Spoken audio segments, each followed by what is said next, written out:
Hello, you're on Ruslan Belov's channel. Today we'll discuss the situation in Ukraine as of April 26, 2025. A lot has happened today, so let's get started. Before we begin, I'd like to sincerely ask you to subscribe to the channel. Your subscription helps the channel grow. Thank you to everyone who has already subscribed.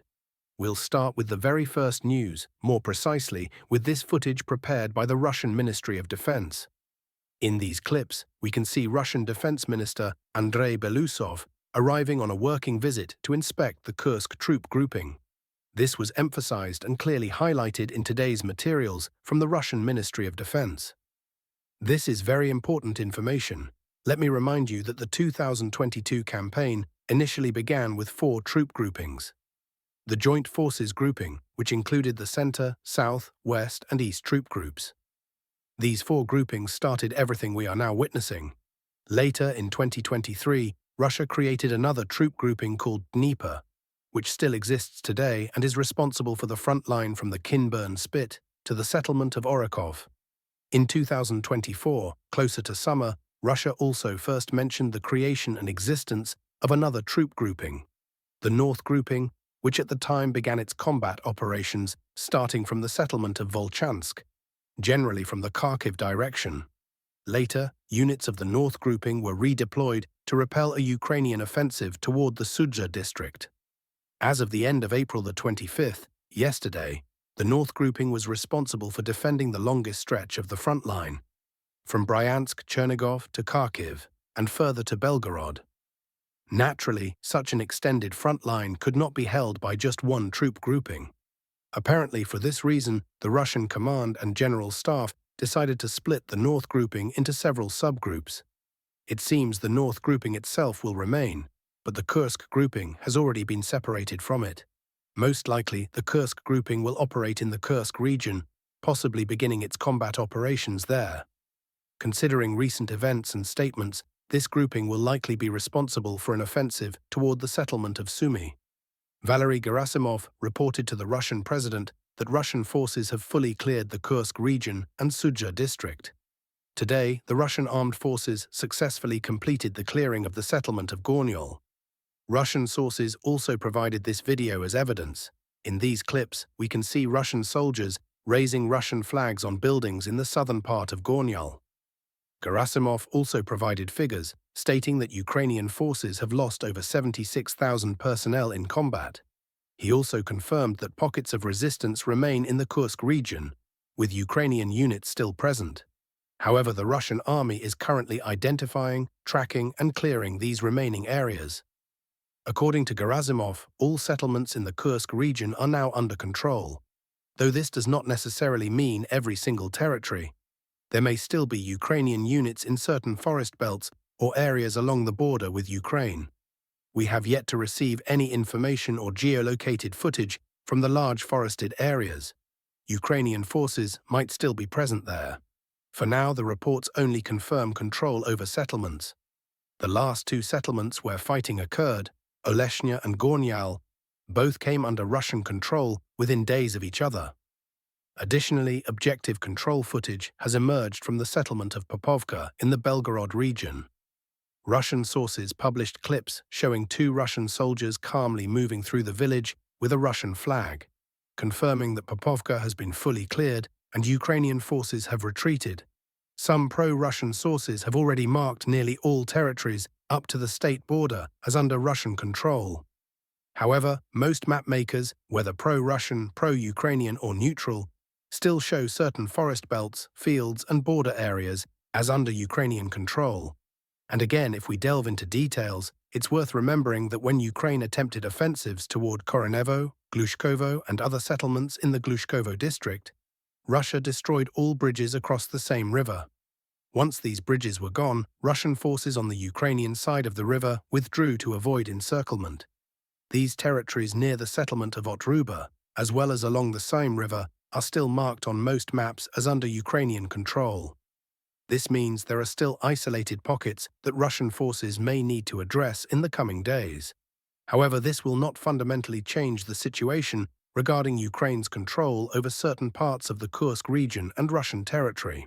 We will continue monitoring how events unfold. Combat operations are ongoing.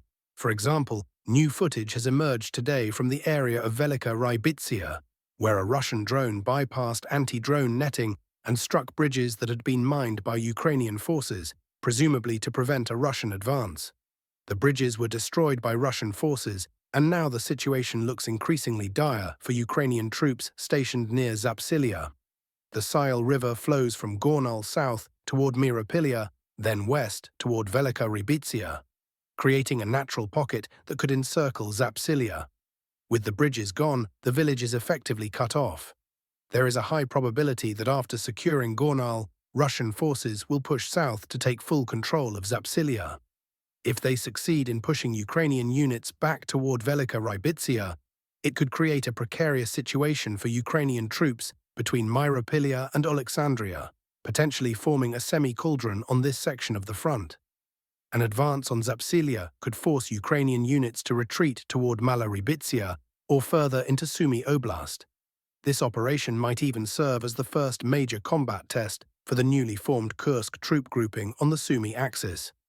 We shall see how events develop. Kupiansk sector. On the northern Kupiansk front, there have been no significant changes in the past 24 hours. However, fighting remains intense on the southern Kupansk-Lyman axis. Several reliable pro-Russian sources report that Russian forces have launched a decisive assault on the settlements of Novoye and Redkodub. Currently, Russian troops are attacking Novoye from the north, east and south, with the goal of encircling the village and advancing toward Lipova. We may soon see geolocated footage or videos of Russian flags being raised. If Ukrainian defenses collapse here, it could mark a significant breakthrough. Meanwhile, Russian forces continue gradual advances toward Lyman, with extensive artillery and FPV drone strikes targeting Ukrainian positions. Chasiv Yar, Toretsk, Konstantinovka front. Near Chasiv Yar, the situation remains static. However, on the Konstantinovka axis, particularly near Toretsk and Kleban-Byk, Russian forces maintain steady pressure. Today, pro-Russian sources claim that Russian troops have breached Ukrainian defenses near Yuzhna Delivka and Pivnichna Delivka, with significant territorial gains. If confirmed, we may soon see visual evidence and updated maps. On the Kleban-Byk axis, there were no major advances, likely due to either Ukrainian stabilization efforts or Russian regrouping. This is the first day in a long time without any reported flag placements in this area. Pokrovsk, Avdiivka sector. The front line here appears to be breathing again, with increased Russian activity north of Udakne and Kotlin.